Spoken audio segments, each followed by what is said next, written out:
Tulina abavubuka bataano be twakwatidde empondwe e Kasese nga bano babadde bagezaako okubayingiza mu bikolwa eby'obuyeekera wansi wa ADF. Bakwatiddwa nga bagezaako okusala bayingire ekkongo.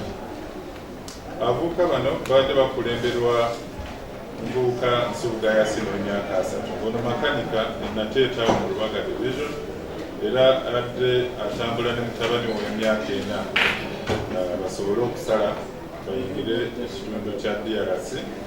Abalala babadde mu kabondo kano omwe abadde Adam Kayondo w'emyaka 29, ono nga mutuuze w'e Kabowa, waliwo ne Abdulman wa Kabulo. Bano badde bamaze okusikirizibwa ono Mvubuka Nsubuga nga y'omu ku abo abatendekebwa ADF mu bitundu ebya DRC era nga bagezaako okusalinkiriza bagende e DRC.